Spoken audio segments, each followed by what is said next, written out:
ಒಳ್ಳೆ ಫುಡ್ ಕೆಟ್ಟ ಫುಡ್ ಅಂತಿಲ್ಲ.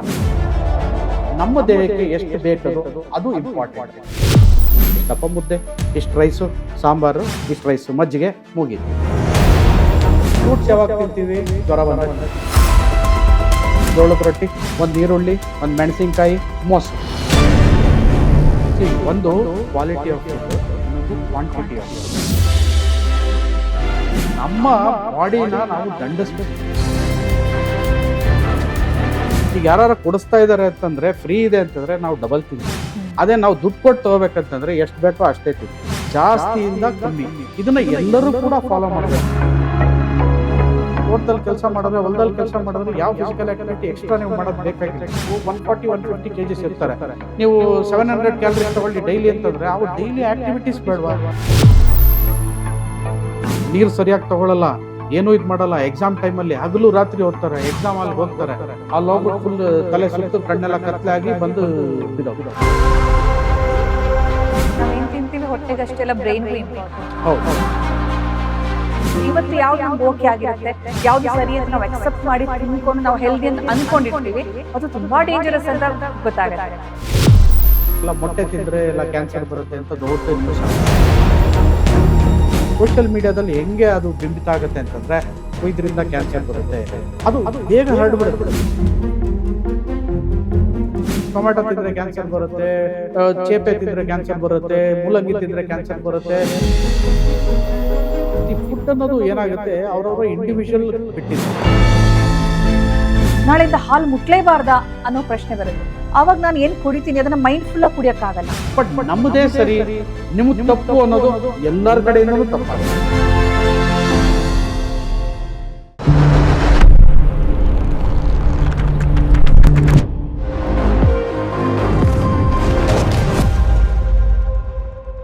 So welcome to Sukanya studios. ನಮ್ಮ ಜೊತೆಗಿದ್ದಾರೆ doctor Pavan Kumar, professor in medicine ಹಾಗೂ ನ್ಯೂಟ್ರಿಷನಿಸ್ಟ್. ಡಾಕ್ಟರ್ ನಮಸ್ತೆ.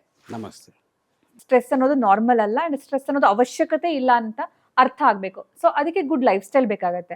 ಸೊ ಲೈಫ್ ಸ್ಟೈಲ್ ಅಂತ ಬಂದಾಗ ಫಸ್ಟ್ ಬರೋದು ನಾವು ತಿನ್ನೋ ಆಹಾರ. ನಾವು ಏನು ಅಂತ ನಿರ್ಧಾರ ಮಾಡುತ್ತೆ ಅಂತ ತುಂಬಾ ಮಾತು ಕೇಳಿರ್ತೀವಿ. And good food, healthy food, good food, healthy food, ಇದು ಗುಡ್ಡ, ಇದು ಬೇಡ, ಇದರಲ್ಲಿ ಪ್ರೋಟೀನ್ ಇದೆಯಾ, ಇದರಲ್ಲಿ ಫ್ಯಾಟ್ ಇದೆಯಾ, ಇದರಲ್ಲಿ ಕಾರ್ಬ್ಸ್ ಇದೆಯಾ, ಇದರಲ್ಲಿ ವಿಟಮಿನ್ಸ್ ಇದೆಯಾ, ನ್ಯೂಟ್ರಿಷನ್ ಇದೆಯಾ ಅಂತ ನಾವು ಥಿಂಕ್ ಮಾಡ್ತಾ ಮಾಡ್ತಾ ಗುಡ್ ಫುಡ್ ಅನ್ನೋದು ಒಂಥರ ಟಾಕ್ಸಿಕ್ ಆಗ್ಬಿಟ್ಟಿದೆ. ಆ ವರ್ಡೇ ಟಾಕ್ಸಿಕ್ ಅನ್ನೋ ಥರ ಫೀಲ್ ಆಗುತ್ತೆ. ಸೊ ಗುಡ್ ಫುಡ್ ಅಂತ ಇದೆಯಾ ಆಕ್ಚುಲಿ ನಾವು ತಿನ್ನೋ ವಿಚಾರದಲ್ಲಿ? ನೋಡಿ, ಊಟ ಎಷ್ಟು ಇಂಪಾರ್ಟೆಂಟ್ ಅಂತಂದ್ರೆ, ಈಗ ನಮ್ಮ ಗಾದೆಗಳೇ ಇದೆ, ಮಾತು ಬಲ್ಲವನಿಗೆ ಜಗಳವಿಲ್ಲ, ಹಾಗೆ ಊಟ ಬಲ್ಲವನಿಗೆ ರೋಗ ಇಲ್ಲ ಅಂತ. ಸೊ ಇದು ಎಷ್ಟು ಇಂಪಾರ್ಟೆಂಟ್ ಅಂತಂದ್ರೆ, ಈಗ ಅದು ಇತ್ತೀಚಿನ ದಿನಗಳಲ್ಲಿ ನೀವು ಇಂಟರ್ನೆಟ್ಟಲ್ಲಿ ಸರ್ಚ್ ಮಾಡಿ ಊಟದ ಬಗ್ಗೆ ಸಿಗೋಷ್ಟು ಅಡ್ವೈಸು ನಿಮಗೆ ಬೇರೆ ಯಾವುದರಲ್ಲೂ ಸಿಗೋದಿಲ್ಲ. ಎಲ್ಲ ಥರದ ಅಡ್ವೈಸು ಇರುತ್ತೆ.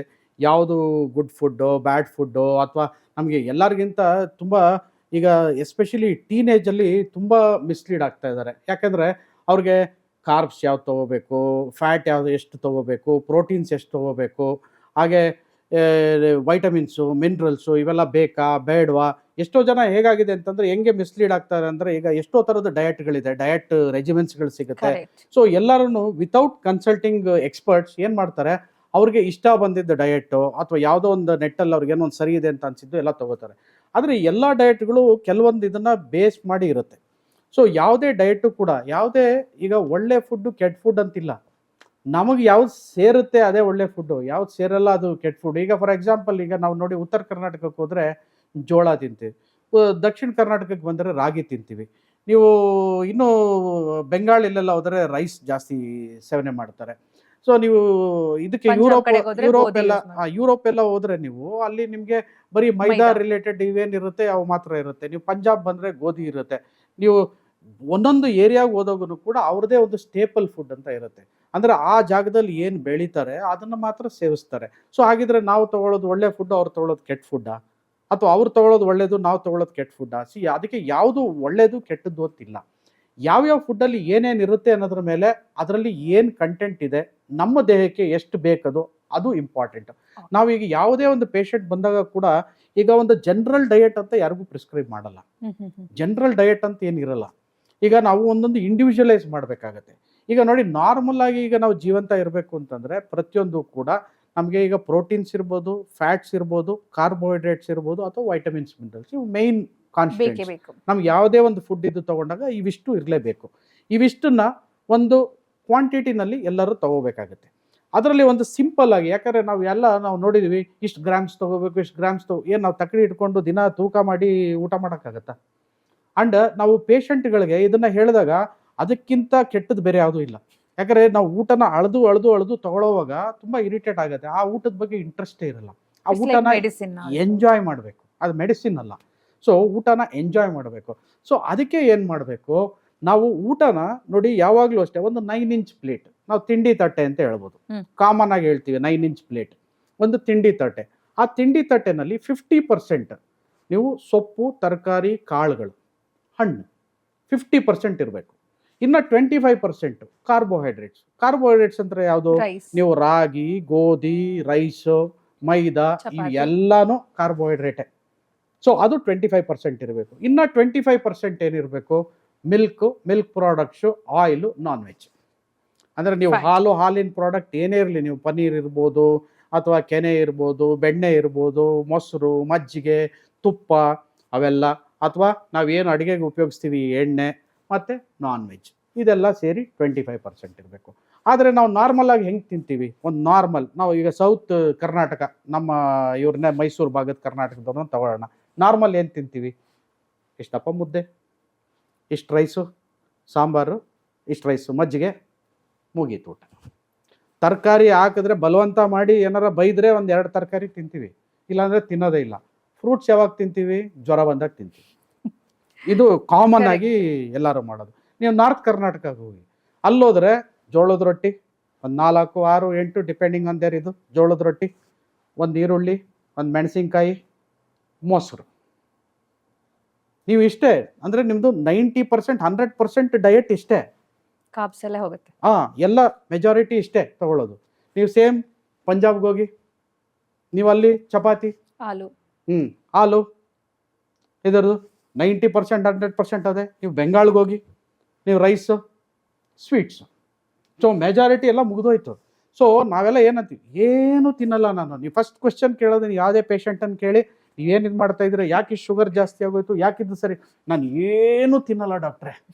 ಅದು ಇಷ್ಟು ತಿಂದಿರ್ತಾರೆ, ನಾನು ಏನು ತಿನ್ನಲ್ಲ ಡಾಕ್ಟ್ರೆ. ಅವ್ರ ಪ್ರಕಾರ ಹೊರಗಡೆ ಫುಡ್ ಅಂತ. ಅಂದ್ರೆ ಅವ್ರ ಪ್ರಕಾರ ನಾವು ತಿಂತಾ ಇರೋದು ಸರಿ ಇದೆ, ನಾವು ರೆಗ್ಯುಲರ್ ಏನು ತಿಂತಾ ಇದೀವಿ ಅದನ್ನೇ ತಿಂತಾ ಇದೀವಿ. ಒಂದು ಮದುವೆಗೆ ಹೋಗಿ, ಈಗ ಮದುವೆಗೆ ಹೋದ್ರೆ ಎಷ್ಟು ವೆರೈಟಿ ಇರುತ್ತೆ ಅಂದರೆ, ಒಂದು ಎಲೆಯಲ್ಲಿ ನೀವು 4 ದಿನಕ್ಕಾಗಷ್ಟು ಊಟ ಒಂದೇ ಎಲೆಯಲ್ಲಿ ಹಾಕಿರ್ತಾರೆ, ಒಂದೇ ಟೈಮಲ್ಲಿ ಹಾಕಿರ್ತಾರೆ. ಅಷ್ಟು ವೆರೈಟೀಸ್ ಇರುತ್ತೆ. ನಿಮ್ಗೆ ಅಷ್ಟು ಥರ ಸ್ವೀಟ್ಸು, ಪಲ್ಯ, ರೈಸು, ಚಪಾತಿನಲ್ಲಿ 4 ಥರ ಹಾಕಿರ್ತಾರೆ. ನೀವು ರೋಟಿ, ನಾನು, ಅದ್ರ ಜೊತೆಗೆ ಪಲಾವ್ಗಳು, ಲಾಸ್ಟಲ್ಲಿ ಸಾರು, ಮಜ್ಜಿಗೆ, ನೀವು ಅಷ್ಟೆಲ್ಲ ಹೋದರೆ ಅಷ್ಟು ವೆರೈಟಿ ಓವರಾಗಿ ತಿಂತೀವಿ ನಾವು. ಒಂದು ಕ್ವಾಲಿಟಿ ಆಫ್ ಫುಡ್, ಇನ್ನೊಂದು ಕ್ವಾಂಟಿಟಿ ಆಫ್ ಫುಡ್. ಇದು ತುಂಬ ಇಂಪಾರ್ಟೆಂಟ್. ಯಾಕೆಂತಂದರೆ ಎಷ್ಟು ಕ್ವಾಂಟಿಟಿ ತಿಂತೀವಿ ಅಂತಂದರೆ ನಾವು ತಿನ್ನೋದು ನಾರ್ಮಲ್ ಅಂತ ಅಂದ್ಕೊಂಡ್ಬಿಟ್ಟಿರ್ತೀವಿ. ಇಷ್ಟೇ, ನಮ್ಮ ಮದುವೆಗೆ ಹೋಗಿದ್ದು ಅಷ್ಟೇ ತಿಂದಿದ್ದು, ಜಾಸ್ತಿ ತಿನ್ನಲೇ ಇಲ್ಲ ಅಂತಾರೆ. ಇನ್ನು ನಾವು ನಾನ್ ವೆಜ್ ಊಟಕ್ಕಂತೂ ಹೋದರೆ, ನೀವು ನಾನ್ ವೆಜ್ ಇದ್ರಲ್ಲಿ ನೋಡಿದ್ರೆ, ನೀವು ನಾನ್ ವೆಜ್ ಯಾವುದೇ ಒಂದು ಫಂಕ್ಷನ್ಗೆ ಹೋಗಿ, ನೀವು ಅದರಲ್ಲಿ ಮುದ್ದೆ ಹಾಕ್ತಾರೆ, ಪೂರಿ ಹಾಕ್ತಾರೆ, ಚಪಾತಿ ಹಾಕ್ತಾರೆ, ರೋಟಿ ಹಾಕ್ತಾರೆ, ದೋಸೆ ಹಾಕ್ತಾರೆ. ಅದ್ರ ಜೊತೆಗೆ ನಿಮಗೆ ಬೋಟಿ ಇರ್ಬೋದು, ಕಬಾಬ್ ಇರ್ಬೋದು, ಮೊಟ್ಟೆ ಇರ್ಬೋದು, ಪ್ರಾನ್ಸ್ ಇರ್ಬೋದು, ಫಿಶ್ ಇರ್ಬೋದು, ಜೊತೆಗೆ ಬಿರಿಯಾನಿ, ಜೊತೆಗೆ ಅನ್ನ ರಸಂ. ಇಷ್ಟು ತಿಂದರೆ ನೀವು 4 ದಿನ ಊಟ ಮಾಡೋದು ಬೇಕಾಗಲ್ಲ. 4 ದಿನಕ್ಕೆ ಬೇಕಾಗೋಷ್ಟು ಕ್ಯಾಲರೀಸು ನೀವು ಒಂದೇ ಊಟದಲ್ಲಿ ಮಾಡಿರ್ತೀರಾ. ಇದನ್ನ ಎಷ್ಟೋ ಜನ ರಿಯಲೈಸ್ ಮಾಡ್ಕೊಳ್ಳಲ್ಲ. ಸೊ ಕಾನ್ಶಿಯಸ್ ಈಟಿಂಗ್ ಇರ್ಬೇಕಂತ ಹೇಳ್ತೀರಾ? ಹೌದು. ನೋಡಿ, ಈಗ ಎಲ್ಲರಿಗೂ ಏನಂದರೆ ಒಂದು 1400 ಇಂದ 1800 ಕ್ಯಾಲರೀಸ್ ಮಾತ್ರ ಬೇಕಾಗುತ್ತೆ ಒಂದೊಂದು ಟೈಮ್ಗೆ. ನಾವು ಪ್ರೆಗ್ನೆನ್ಸಿನಲ್ಲಿ ಹೇಳ್ತೀವಿ ಒಂದು 2400 ಕ್ಯಾಲರೀಸ್ ಬೇಕು ಅಂತ, ಅಥವಾ ಬೇರೆ ಇನ್ನೂ ಏನಾದ್ರು ಸ್ವಲ್ಪ ಎನರ್ಜಿ ಜಾಸ್ತಿ ಬೇಕು, ಸ್ಪೋರ್ಟ್ಸು, ಇವ್ರಿಗೆಲ್ಲರಿಗೂ ಅವಾಗ ಜಾಸ್ತಿ ಅಡ್ವೈಸ್ ಮಾಡ್ತೀವಿ. ಬಟ್ ನಾರ್ಮಲಾಗಿ 1400 to 1800 ಸಾಕು. ಎಷ್ಟೋ ಜನಕ್ಕೆ ಗೊತ್ತಿರಲ್ಲ, ಒಂದು ಸಣ್ಣ ಮೈಸೂರು ಪಾಕು 300 ಕ್ಯಾಲರೀಸ್ ಇರುತ್ತೆ. ನಾವು ಈಗ ನಾರ್ಮಲಾಗಿ ಯಾವ್ದಾದ್ರು ಒಂದು ಮದುವೆ ಫಂಕ್ಷನ್ಗೆ ಹೋದಾಗ 4-5 ಸ್ವೀಟ್ ತಿಂತೀವಿ. 4-5 ಸ್ವೀಟಲ್ಲೇ 1400 ಕ್ಯಾಲರೀಸ್ ಮುಗಿದೋಗಿರುತ್ತೆ. ಸೊ ಅದನ್ನು ನಾವು ರಿಯಲೈಸ್ ಮಾಡ್ಕೊಳ್ಳಲ್ಲ. ಸೊ ಹಾಗಾಗಿ ನಮಗೆ ಇಂಡಿವಿಜುವಲೈಸ್ ಆಗಿ ನಾವು ಡಯಟ್ನ ಒಬ್ಬೊಬ್ರಿಗೂ ಎಷ್ಟೆಷ್ಟು ಬೇಕಾಗುತ್ತೆ. ಈಗ ನಾರ್ಮಲ್ ಆಗಿರೋವಾಗ ನಾನು ಹೇಳ್ದಂಗೆ ಒಂದು 9 ಇಂಚ್ ಪ್ಲೇಟ್ ಆರಾಮಾಗಿ 50% ಅದರಲ್ಲಿ ಸೊಪ್ಪು, ತರಕಾರಿ, ಕಾಳುಗಳು ಅವೆಲ್ಲ ಇದ್ದರೆ ನಮಗೆ ಬೇಕಾಗೋ ವೈಟಮಿನ್ಸು, ಮಿನರಲ್ಸು ಅವೆಲ್ಲ ಬಂದುಬಿಡುತ್ತೆ. ಕಾರ್ಬೋಹೈಡ್ರೇಟ್ಸ್ 25%, ಇನ್ನು 25% ಮಿಲ್ಕ್ ಪ್ರಾಡಕ್ಟ್ಸ್ ಮತ್ತು ನಾನ್ ವೆಜ್. ಅಷ್ಟು ತೆಗೆದುಕೊಂಡ್ರೆ ಬೇಕಾದಷ್ಟು ಆಯಿತು, ನಾರ್ಮಲ್ ಆಗಿರುತ್ತೆ. ಇದು ಯಾಕೆ ನಾವು ಇದನ್ನು ಹೇಳ್ತಾ ಇದ್ದೀವಿ ಅಂತಂದರೆ, ಈಗ ನಾವು ಸಿಟಿನಲ್ಲಿ ಇವಾಗ ಸಿಟಿ ಲೈಫ್ ಸ್ಟೈಲ್ಗೆ ಎಲ್ಲ ಇದಾಕೊಂಡು ಎಲ್ಲರೂ ಈಗ ಏನೋ ಒಂದು ವರ್ಕಿಂಗ್ ಪ್ರೊಫೆಷನಲ್ಸು ಎಲ್ಲ ಆಗುತ್ತೆ. ನಮಗೆ ಫಿಸಿಕಲ್ ಆ್ಯಕ್ಟಿವಿಟಿ ತುಂಬ ಕಮ್ಮಿ ಇರುತ್ತೆ. ನಾವು ಎಲ್ಲ ಅದನ್ನು ಗಮನಿಸ್ಕೋಬೇಕು. ಕೆಲವ್ರು ಹೇಳ್ತಾರೆ ನಮ್ಮ ತಾತ ಎಷ್ಟು 4 ಮುದ್ದೆ ತಿಂತಾಯಿದ್ರು, ಸಣ್ಣದಾಗಿದ್ರು, ನಮ್ಮ ಅಪ್ಪ ಇಷ್ಟೆಲ್ಲ ಕೆಲಸ ಮಾಡ್ತಾಯಿದ್ರು, ಎಷ್ಟು ಬೇಕಾದಷ್ಟು ತಿಂದರು, ಇಷ್ಟು ರೈಸ್ ತಿಂತಾಯಿದ್ರು, ಚೆನ್ನಾಗಿದ್ರು, ಇವಾಗ ನಿಮಗೆಲ್ಲ ಹಿಂಗೆಲ್ಲ ಬಂದುಬಿಟ್ಟಿದೆ. ಇದು ನಾವು ಕಾಮನ್ ಆಗಿ ನೋಡ್ತೀವಿ ಹೇಳೋದು ನಿಜ ಕೂಡ. ಯಾಕೆ ಅಂತಂದರೆ ಅವರು ಫಿಸಿಕಲ್ ಆ್ಯಕ್ಟಿವಿಟಿ ಚೆನ್ನಾಗಿ ಮಾಡ್ತಾಯಿದ್ರು. ನೋಡಿ ನಮಗೆ ಫಿಸಿಕಲ್ ಆ್ಯಕ್ಟಿವಿಟಿನೇ ಇಲ್ಲ ಬೆಳಗ್ಗೆಯಿಂದ. ಸ್ಟ್ರೆಸ್ ಕಮ್ಮಿ ಇರ್ತಿತ್ತು. ನಿಮಗೆ ನೀವು ಯಾರೇ ಆಗಲಿ ನೋಡಿ, ಅಗ್ರಿಕಲ್ಚರ್ ಯಾರು ಮಾಡ್ತಿರ್ತಾರೆ, ಸೊ ಅವ್ರದ್ದೆಲ್ಲರಿಗೂ ಫಿಸಿಕಲ್ ಆ್ಯಕ್ಟಿವಿಟಿ ಜಾಸ್ತಿ ಇರುತ್ತೆ, ಸ್ಟ್ರೆಸ್ ಲೆವೆಲ್ಸ್ ಕಮ್ಮಿ ಇರುತ್ತೆ. ಈಗೇನು ನಾವು ಆಫೀಸ್ಗಳಿಗೆ ಹೋಗ್ತೀವಿ, ಹಾಸ್ಪಿಟಲ್ಗೆ ಹೋಗ್ತೀವಿ, ಅಥವಾ ಏನಾದರೂ ಬೇರೆ ನಾವು ಪ್ರೊಫೆಷ್ನಲ್ ಕೆಲಸಗಳು ಮಾಡ್ತಿರ್ತೀವಿ. ಸೊ ಇವರೆಲ್ಲರೂ ಕೂಡ ಏನಾಗುತ್ತೆ, ಸ್ಟ್ರೆಸ್ ಲೆವೆಲ್ಸ್ ತುಂಬ ಜಾಸ್ತಿ ಇರುತ್ತೆ. ಆಮೇಲೆ ಕೂತ್ಕೊಂಡು ಮಾಡೋಂಥ ಕೆಲಸ ಅಂದರೆ ನಮ್ಮ ಮನಸ್ಸಿಗೆ, ಮೆದುಳಿಗೆ ಕೆಲಸ ಜಾಸ್ತಿ ಇರುತ್ತೆ, ಆದರೆ ದೇಹಕ್ಕೆ ಕೆಲಸ ಕಮ್ಮಿ ಇರುತ್ತೆ. ಹಾಗಾಗಿ ನಮ್ಗೇನಾಗುತ್ತೆ, ಈ ನಮಗೆ ಬಾಡಿ ಫ್ಯಾಟ್ ಇರ್ಬೋದು, ಇವೆಲ್ಲ ನಮ್ಗೆ ಜಾಸ್ತಿ ಅಕ್ಯುಮುಲೇಟ್ ಆಗ್ತಾ ಹೋಗ್ತಾ ಇರುತ್ತೆ. ನಮಗೆ ಎನರ್ಜಿನೇ, ಮೆಟಬಾಲಿಸಮೇ ಆಗಲ್ಲ. ನಮ್ಗೆ ಎನರ್ಜಿ ಅಲ್ಲಿ ನಮಗೆ ಮೊದಲು ಬರ್ನ್ ಆಗಬೇಕಲ್ಲ, ನಮ್ಮ ಬಾಡಿನಲ್ಲಿ ಎನರ್ಜಿನೇ ಬರ್ನ್ ಆಗಲ್ಲ, ನಮಗೆ ಮೆಟಬಾಲಿಸಮೇ ಸರಿಯಾಗಿ ಆಗಲ್ಲ. ಸೊ ಆ ಥರ ಟೈಮಲ್ಲಿ ಏನು ಬೇಕಾಗುತ್ತೆ, ಫಿಸಿಕಲ್ ಆ್ಯಕ್ಟಿವಿಟಿ ಬೇಕು. ಈಗ ನಮ್ಮ ಅಜ್ಜಿ ಯಾವಾಗಲೂ ನಮ್ಮನ್ನು ಬೈತಾ ಇದ್ರು, ಈಗ ಏನಪ್ಪ ಹೋಗಿ ಅಲ್ಲಿ ಹೊಲದಲ್ಲಿ ಕೆಲಸ ಮಾಡಿದ್ರೆ ಆಗಲ್ವಾ, ದಿನ ಬೆಳಿಗ್ಗೆ ವಾಕಿಂಗ್ ಹೋಗ್ಬೇಕಾ ಅಂತ.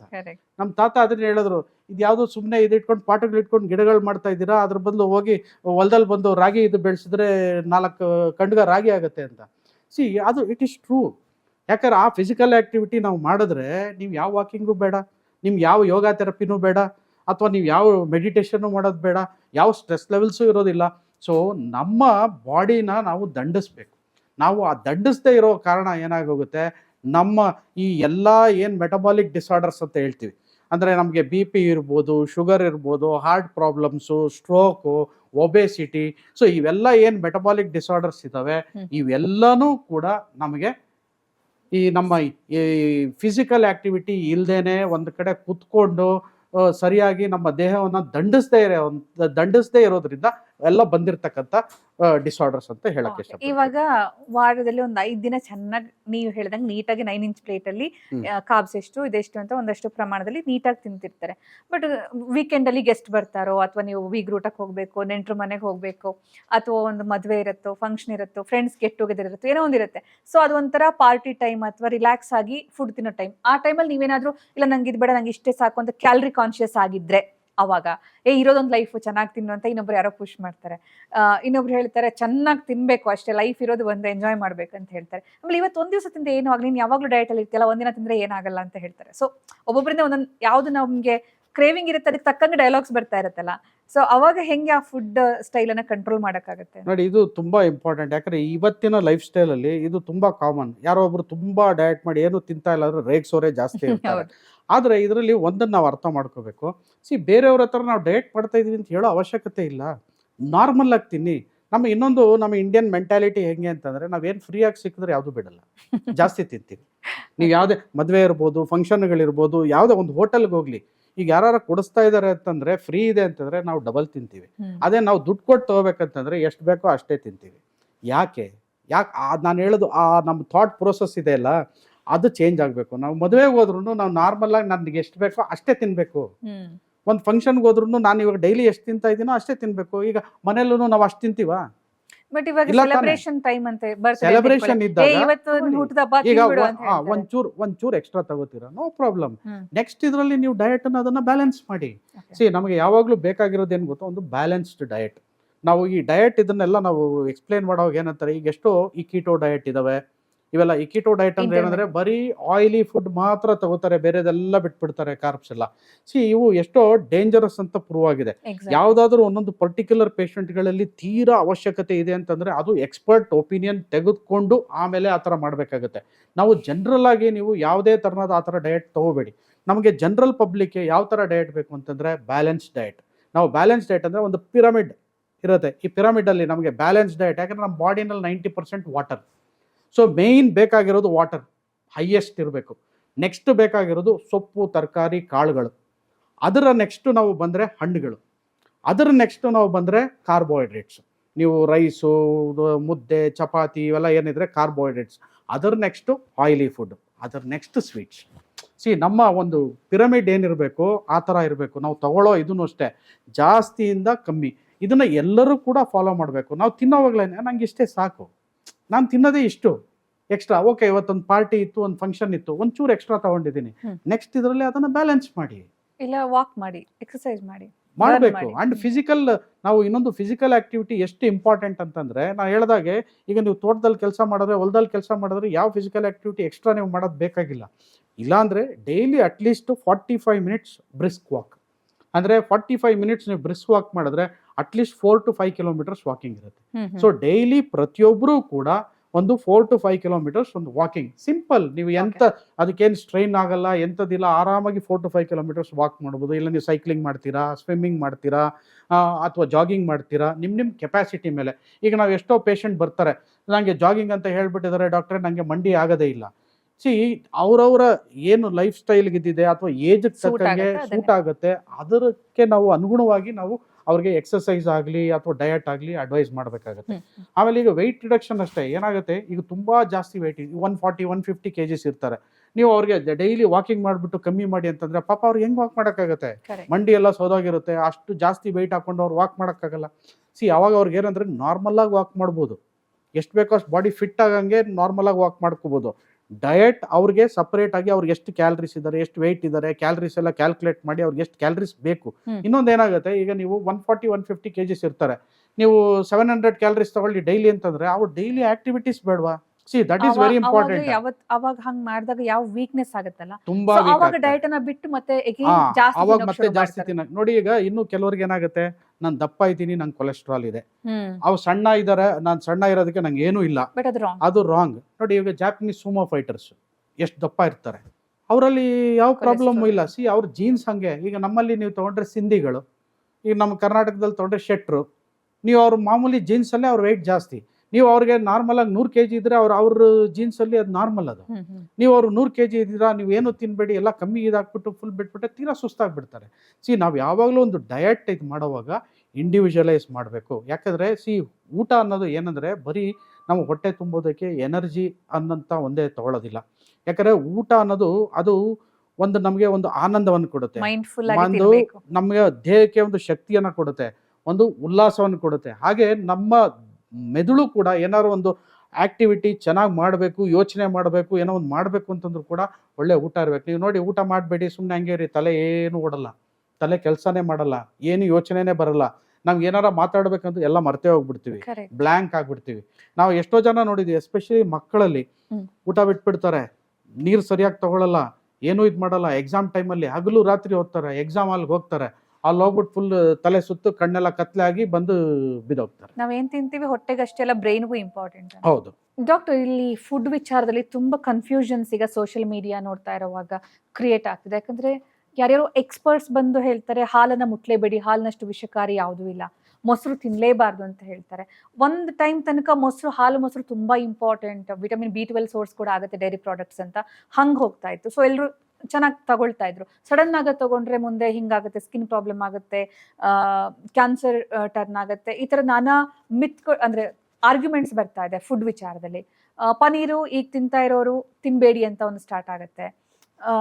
ಈ ತರ ಕೆಲವೊಂದು ಕಾಳುಗಳನ್ನ ಜಾಸ್ತಿ ಯೂಸ್ ಮಾಡಬಾರ್ದು, ಈ ಸೀಡ್ಸ್ಗಳನ್ನ ಜಾಸ್ತಿ ಯೂಸ್ ಮಾಡೋದು ನಮ್ಮ ಇದೇ ಅಲ್ಲ, ಜೀನ್ಸ್ ಅಲ್ಲೇ ಇಲ್ಲ ಅದು, ಹಿಂಗೆಲ್ಲ. ಅಂದ್ರೆ ಫುಡ್ ವಿಚಾರದಲ್ಲಿ ಒಂದು ಕನ್ಫ್ಯೂಷನ್ಸ್. ಇವತ್ತು ಯಾವ್ದು ನಮ್ಗೆ ಓಕೆ ಆಗಿರುತ್ತೆ, ಯಾವ್ದು ಸರಿ ಅಂತ ನಾವು ಅಕ್ಸೆಪ್ಟ್ ಮಾಡಿ ತಿನ್ಕೊಂಡು ನಾವು ಹೆಲ್ದಿ ಅಂತ ಅನ್ಕೊಂಡಿರ್ತೀವಿ, ಅದು ತುಂಬಾ ಡೇಂಜರಸ್ ಅಂತ ಗೊತ್ತಾಗತ್ತೆ. ಸೊ ಅವಾಗ ಮೈಂಡ್ ಅಲ್ಲಿ ಕನ್ಫ್ಯೂಷನ್ ಸ್ಟಾರ್ಟ್ ಆಗುತ್ತೆ, ಅದು ನಮ್ಮ ಹೆಲ್ತ್ ಮೇಲೂ ಇಂಪ್ಯಾಕ್ಟ್ ಆಗುತ್ತೆ. ಇನ್ಫ್ಯಾಕ್ಟ್ ಇದು ತಗೊಳ್ಳುವಾಗ ತಗೋಬೋದಾ ತಗೋಬಾರ್ದಾ ಅಂತ ಕನ್ಫ್ಯೂಷನ್ ಸ್ಟಾರ್ಟ್ ಆಗುತ್ತೆ. ಇದ್ರ ಬಗ್ಗೆ ಏನ್ ಹೇಳ್ತೀರಿ? ಕಾಲಕ್ಕೆ ಚೇಂಜ್ ಆಗತ್ತಲ್ಲ ಈ ನಂಬಿಕೆಗಳು ಅಂತ. ನೋಡಿ, ಇದು ಏನಾಗುತ್ತೆ, ಸುಮಾರು ಜನಕ್ಕೆ ಎಸ್ಪೆಷಲಿ ನಾವು ಹಳ್ಳಿ ಕಡೆ ನೀವು ಬಂದರೆ ಕೆಲವ್ರು ಹೇಳ್ತಾರೆ, ನಾನು ಹಾಲು ಕುಡಿಯೆಲ್ಲ ಬಿಟ್ಬಿಟ್ಟಿದ್ದೀನಿ, ಕೆಮ್ಮು ಬರುತ್ತೆ, ಕಫ ಬರುತ್ತೆ ಅಂತ. ಇದು ಎಲ್ಲಿಂದ ಅವ್ರ ತಲೆಗೆ ಹೋಯ್ತು ಗೊತ್ತಿಲ್ಲ. ಮೋಸ್ಟ್ಲಿ ಯಾವಾಗಲೋ ಕೋಲ್ಡ್ ಸೀಸನಲ್ಲೋ ಏನೋ ಹಾಲು ಗೀಲ್ ತೊಗೊಂಡು ಏನೋ ಅವ್ರು ಕೆಮ್ಮು ಬಂದಿದೆಯೋ ಅದು ಸುಮಾರು ಜನಕ್ಕೆ ಸ್ಪ್ರೆಡ್ ಆಗಿದೆ. ನಾವು ಈ ಜನರಲ್ ಪ್ರಾಕ್ಟೀಸಲ್ಲಿ ಬಂದಾಗೂ ಸುಮಾರು ಜನ ಇಲ್ಲ ನಾನು ಹಾಲು ಕುಡಿಯಲ್ಲ, ಕಫ ಬಂದ್ಬಿಡುತ್ತೆ ಅಂತ, ಅಥವಾ ಈ ವೀಸಿಂಗು, ಅಸ್ತಮಾ ಎಲ್ಲ ಇರುತ್ತೆ, ಹಾಲು ತೊಗೊಂಡಾಗ ಅದು different issue. That is a medical thing. ನಾನು ಅದನ್ನೇ ಹೇಳಬೇಕು ಅಂತಿದ್ದೆ. ಈಗ ಏನಾಗುತ್ತೆ, ಆ ಥರ ಹಾಲಿನಲ್ಲಿ ಯಾವುದೇ ಇದಿಲ್ಲ, ಅದು ತಪ್ಪು ಕಲ್ಪನೆ. ಈಗ ಮೊನ್ನೆ ರೀಸೆಂಟ್ ಆಗಿ ಏನಾಯ್ತು, ಎಲ್ಲ ಮೊಟ್ಟೆ ತಿಂದ್ರೆ ಎಲ್ಲ ಕ್ಯಾನ್ಸರ್ ಬರುತ್ತೆ ಅಂತ ದೊಡ್ಡ ನ್ಯೂಸ್ ಆಗೋಯ್ತು. ಎಕ್ಸಾಕ್ಟ್ಲಿ, ಒಂದೊಂದು ಸರಿ ಒಂದೊಂದು ಪ್ರಾಡಕ್ಟ್ ಬಗ್ಗೆ ಹಿಂಗೆ ಇದು ನೀವು ಯಾರ ಸೆನ್ಸೇಷನ್ ಕ್ರಿಯೇಟ್ ಮಾಡ್ತಾರೆ, ಅದನ್ನು ಕರೆಕ್ಟಾಗಿ ಜನನು ನೋಡ್ಕೋಬೇಕು. ಕೆಲವು ಸಲ ಈಗ ಸೋಷಿಯಲ್ ಮೀಡಿಯಾ ತುಂಬ ಆ್ಯಕ್ಟಿವ್ ಇರೋದ್ರಿಂದ ಏನಾಗೋಗುತ್ತೆ, ಒಂದು ಸಣ್ಣ ಒಂದು ಮಿಸ್ ಕಮ್ಯುನಿಕೇಷನ್ ಏನಾಗೋಗುತ್ತೆ, ಎಲ್ಲ ತೀರಾ ಬೇಗ ಸ್ಪ್ರೆಡ್ ಆಗೋಗುತ್ತೆ. ಇಲ್ಲ ಇದು ಸರಿ ಇಲ್ಲ, ಅದು ಸರಿ ಇಲ್ಲ, ಕ್ಯಾನ್ಸರ್ ಬರುತ್ತೆ, ಹ್ಯಾಂಗೆ ಬರುತ್ತೆ. ಈಗ ಕೆಲವು ಸಲ ನಾವು ನೋಡ್ತೀವಿ ನಮ್ಮ ಮೆಡಿಕಲ್ ಫೀಲ್ಡಲ್ಲಿ ಏನೋ ಒಂದು ಯಾವುದೋ ಸ್ಟಡಿ ಮಾಡ್ತಿರ್ತಾರೆ ಅಂತ ಇಟ್ಕೊಳ್ಳಿ. ಈಗ ಆ ಸ್ಟಡಿ ಮಾಡ್ತಿರೋವಾಗ ಆ ಸ್ಟಡಿನಲ್ಲಿ ಮೊಟ್ಟೆಗಳು ಅಥವಾ ಇನ್ನೇನೋ ಉಪಯೋಗಿಸಿರ್ತಾರೆ, ಅಥವಾ ಕೆಲವೊಂದು ಕಾಳುಗಳು ಉಪಯೋಗಿಸಿರ್ತಾರೆ, ಏನೋ ಒಂದು ಮಾಡಿರ್ತಾರೆ, ಯಾವುದೋ ಒಂದು ಪೇಷಂಟ್ ಮೇಲೆ ಏನೋ ಮಾಡಿರ್ತಾರೆ. ಲಾಂಗ್ ರನ್ನಲ್ಲಿ ಈ ಥರ ಇದ್ದಾಗ ಇಷ್ಟು ಜನಕ್ಕೆ ಕ್ಯಾನ್ಸರ್ ಬಂತು ಏನೋ ಅದೊಂದು ಎಂಡ್ ಪಾಯಿಂಟ್ ಹಾಕಿ ಒಂದು ಇದು ಮಾಡಿರ್ತಾರೆ. ಅದರಲ್ಲಿ ಕ್ಲಿಯರ್ ಕಟ್ ಆಗಿ ಇದರಿಂದ ಕ್ಯಾನ್ಸರ್ ಬಂತ, ಬೇರೆ ಇದರಿಂದ ಬಂತ ಪೂರ ಏನೂ ಇರೋದಿಲ್ಲ. ಆದರೆ ಇದ್ರ ಜೊತೆಲಿ ಒಂದು ಟೊಮ್ಯಾಟೊ ಇತ್ತು, ಇದ್ರ ಜೊತೆಲಿ ಒಂದು ಮೊಟ್ಟೆ ಇತ್ತು, ಇದು ಕ್ಯಾನ್ಸರ್ ಕಾರಕ ಇರಬಹುದು, ಅಥವಾ ಅವರು ಡೌಟ್ಫುಲ್ ಏನೋ ಒಂದು ಹಾಕಿರ್ತಾರೆ. ಬಟ್ ಸೋಷಿಯಲ್ ಮೀಡಿಯಾದಲ್ಲಿ ಹೆಂಗೆ ಅದು ಬಿಂಬಿತ ಆಗುತ್ತೆ ಅಂತಂದರೆ, ಇದರಿಂದ ಕ್ಯಾನ್ಸರ್ ಬರುತ್ತೆ, ಅದು ಬೇಗ ಹರಡ್ಬಿಡುತ್ತೆ. ಎಲ್ಲರಿಗೂ ಇದ್ರೋದು ನಾವು ಇದು ತಿಂದರೆ ಕ್ಯಾನ್ಸರ್ ಬರುತ್ತಾ? ಸುಮಾರು ಸಲ ಆಗಿದೆ. ಟೊಮ್ಯಾಟೊ ತಿಂದರೆ ಕ್ಯಾನ್ಸರ್ ಬರುತ್ತೆ, ಚೇಪೆ ತಿಂದರೆ ಕ್ಯಾನ್ಸರ್ ಬರುತ್ತೆ, ಮೂಲಂಗಿ ತಿಂದರೆ ಕ್ಯಾನ್ಸರ್ ಬರುತ್ತೆ, ಹೀಗೆ ಸಾಕಷ್ಟು ತರಕಾರಿಗಳನ್ನೆಲ್ಲ ಹಾಕ್ಬಿಟ್ಟಿದ್ರು, ಮೊಟ್ಟೆ ತಿಂದರೆ ಕ್ಯಾನ್ಸರ್ ಬರುತ್ತೆ. ಆಮೇಲೆ ಈಗ ನೀವು ಅದಕ್ಕೆ ಯಾರ ಮಾತು ಕೇಳ್ತಾ ಇದ್ದೀರಾ ಅನ್ನೋದು ಇಂಪಾರ್ಟೆಂಟ್ ಆಗುತ್ತೆ. ಸುಮ್ಮನೆ ಸೋಷಿಯಲ್ ಮೀಡಿಯಾದಲ್ಲಿ ಬಂದ ತಕ್ಷಣನೇ ಅದನ್ನ ಸುಮ್ಮನೆ ಪುಕಾರ ಹಬ್ಸಿ ಎಲ್ಲಾನು ಇದು ಈಗ ಮಾಡ್ಕೋಬೇಡಿ. ವೀಗನ್ ಅಂತ ಅದೊಂದು ಟ್ರೆಂಡ್, ಅಂದ್ರೆ ಹಾಲು ಮೊಸರು ಡೈರಿ ಪ್ರಾಡಕ್ಟ್ಸ್ ಯಾವ್ದನ್ನ ಮುಟ್ಟದೇ ಇರೋದು. ಸೊ See, ಇದೆಲ್ಲ ಅಂದ್ರೆ ಇವು- ಎಕ್ಸ್ಟ್ರೀಮ್ ಅನ್ಸತ್ತಾ ಇವು ಅಥವಾ ಹೌದು, ಇದೇನಾಗುತ್ತೆ, ಫುಡ್ ಅನ್ನೋದು ಏನಾಗುತ್ತೆ, ಅವ್ರವ್ರ ಇಂಡಿವಿಜುವಲ್ ಬಿಟ್ಟಿದ್ದು. ನಾನು ಆಗ್ಲೇ ಹೇಳ್ದಾಗೆ ಒಂದೊಂದು ರೀಜನಲ್ಲೂ ಕೂಡ ಒಂದೊಂದು ಇದನ್ನ ತಿಂತಾರೆ, ಒಂದೊಂದು ಇದನ್ನ ತಿನ್ನೋದಿಲ್ಲ. ಅದು ಅವ್ರವ್ರ ಇಂಡಿವಿಜುವಲ್ ಇದಕ್ಕೆ ಬಿಟ್ಟಿದ್ದು. ಇನ್ನು ಕೆಲವ್ರು ಏನಂತಂದ್ರೆ ನಾನ್ ವೆಜ್ ತಿಂತಾರೆ, ಇನ್ನೊಬ್ರು ಬರೀ ವೆಜಿಟೇರಿಯನ್ ತಿಂತಾರೆ, ಇನ್ನು ಕೆಲವರು ಪ್ಯೂರ್ ವೆಜಿಟೇರಿಯನ್, ಎಗಿಟೇರಿಯನ್ ಅಂತೀವಿ ನೀವು. ಅದ್ರಲ್ಲಿ ಕೆಲವರು ಈಗ ನೀವು ಮಂಗಳೂರು ಕಡೆ ಎಲ್ಲ ಹೋದ್ರೆ ಫಿಶ್ ತಿನ್ನೋದು ಅವ್ರಿಗೆ ವೆಜಿಟೇರಿಯನ್ನೇ. ನೀವು ಇನ್ನು ಕೆಲವ್ರು ಮೊಟ್ಟೆ ತಿಂದರೆ ನಾವು ವೆಜಿಟೇರಿಯನ್ನೇ ಅಂತಾರೆ. ಯಾಕಂದರೆ ಮೊಟ್ಟೆ ಅದು ಫಾರಮ್ ಮೊಟ್ಟೆ ತಿಂದರೆ ಮರಿ ಆಗಲ್ಲ, ನಾಟಿ ಮೊಟ್ಟೆ ಆದರೆ ಮರಿ ಆಗುತ್ತೆ. ಅಂದರೆ ಅವ್ರವ್ರಿಗೆ ಹೆಂಗೆ ಬೇಕೋ ಅದನ್ನು ಟ್ವಿಸ್ಟ್ ಮಾಡಿಕೊಂಡು ಹಾಕ್ಕೋತಾರೆ. ಆ ಥರ ನೀವು ಯಾವುದು, ಆಮೇಲೆ ಅದರಲ್ಲಿ ನಾವೇ ಪ್ಯೂರು ಇನ್ನೊಬ್ರು ಇಂಪ್ಯೂರ್ ಅನ್ನೋದಿಲ್ಲ.